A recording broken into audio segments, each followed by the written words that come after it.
नमस्कार आपण मानक स्वागत करछु आम चैनल फाडो किचन को। आज आम किचन रे आमे बने पे जाउछु माछ मंजीर बरा। माछ मंजीर बरा खा पे बहुत टेस्ट लागे। चलंतु एबे ई रेसिपीटी देखि नेबा। ता पूर्व जदि आपण माने आम चैनल को सब्सक्राइब करनांती सब्सक्राइब कर नियंतु आ पाखरे थवा बेल आइकन को मध्ये प्रेस कर नियंतु।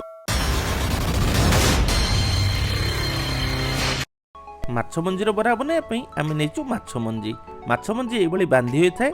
प्रथमे ताको हाथ रे भल भाव एमती चकुट नवा। ये माछ मंजीर बरा बहुत कम समय रे होता है आ खाया पे बहुत टेस्ट लगे। चलंतु एबे देखि नबा माछ मंजी को भल भाव स्माश कर नैची। तापर सेतरे मु काटी रखथिबा प्याज को मिसै नेली। प्याज को आमे छोट छोट करी काटी नबा। ता सहित मु कंचा लका को मध्ये छोट छोट करी काटी मिसै नउची। तापर एथरे मु अदा को एबली ग्रेटेड करी मध्ये किछि मिसै नउची। आपण चाहिले अदा को मध्ये छोट छोट करी काटी के एथरे पकई परिबे।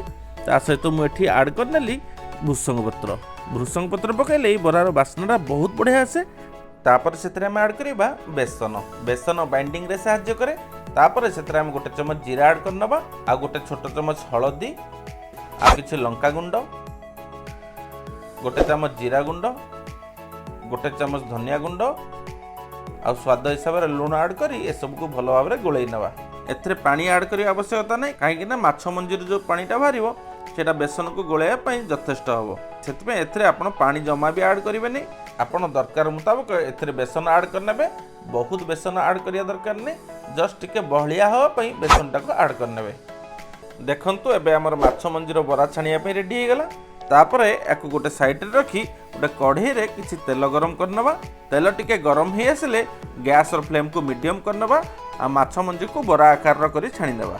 गैस रो फ्लेम को मीडियम रखिबा कहीं ना माछ मंजीर भितरटा जमती परफेक्टली सिझिबा दरकार। सेति लागि गैस रो फ्लेम को आमे मीडियम रे रखी बरा टिके नाली हो पर्यंत छानी नबा। आ मझिरे मझिरे बरा को आमे एमती उल्टै नउथिबा जेमती कि आर गोटे साइड पोड़ी न जाए। एबे देखंतु हमर माछ मंजीर बरा रेडी हे गेला। केते सुंदर देखा जाउची आर ऊपरटा देखंतु केते क्रिस्पी देखा जाउची। ऊपरटा बहुत क्रिस्पी थाए आ भितरटा बहुत नरम थाए। खाया पे बहुत टेस्टी लगे। आपण माने मध्य बनै खांतु। आपन केमती लागिला मते कमेंट करी निश्चिंत जणाइबे। एई भली माछ मंजीर बरा तयारी करी आपण तरकारी करी मध्य खाई परिबे।